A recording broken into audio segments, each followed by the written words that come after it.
Boy, that's delicious. Well, good morning. I'm Ben Hartman, and I'm the author of The Lean Farm. And today's video is all about rhubarb.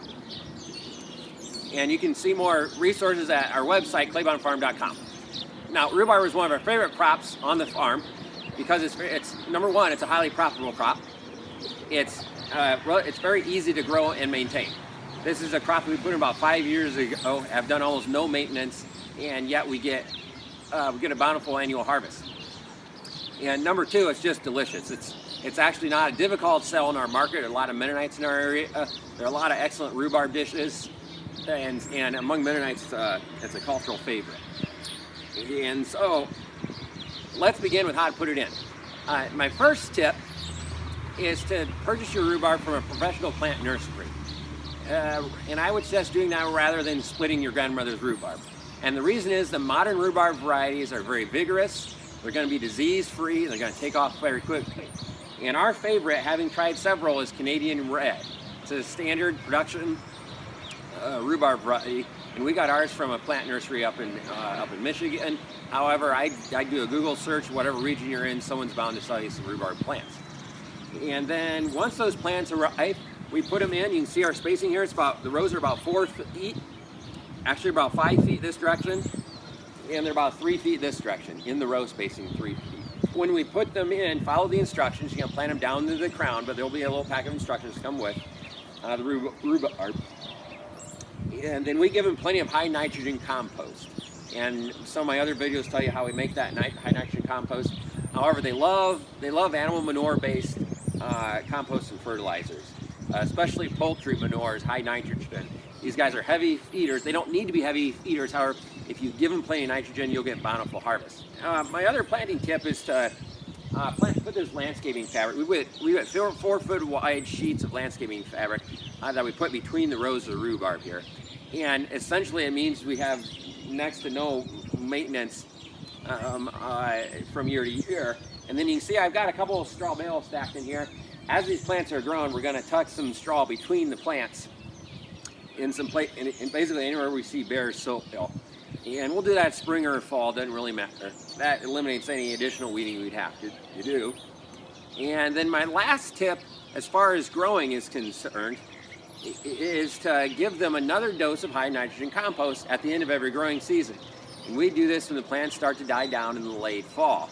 And then by springtime, they're starting to really eat up that compost, and you get nice big red stalks to harvest. Okay, so let's do a little harvest. I'll show you some tips.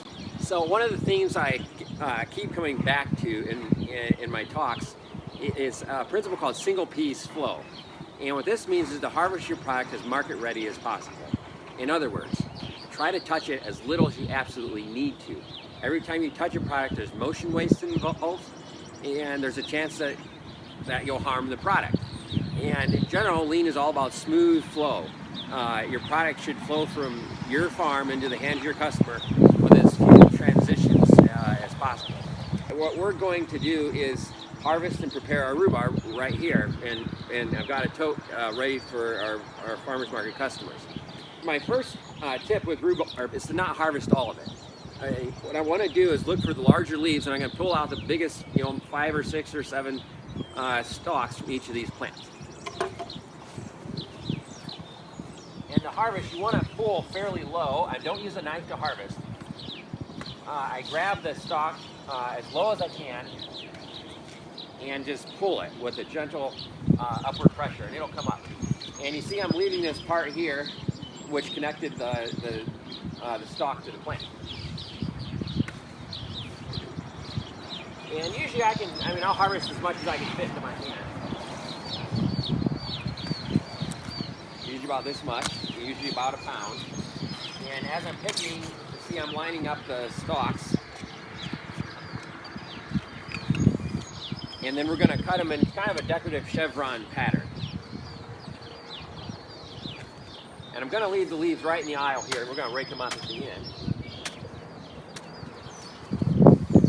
And the reason I want to cut those leaves is that the leaves are a dehydrating force on the stalk. And so they're going to suck moisture out of the plant. We want to sell nice crisp rhubarb, not flaccid rhubarb. And then the last step is I've got a scales here, so I want to make sure I'm at a pound, because those are the units we sell these in. And then I'm going to tie a rubber and give it a couple ties around here, and throw it in the tote that's going to farmer's market. And so that's essentially it. Rhubarb is an easy to grow crop, and if you're in the right market, it's an easy to sell crop, and it certainly adds a lot of color to a spring booth. Okay, thanks for watching. Ben Hartman at the Lean Farm, and you can see more resources at claybonfarm.com.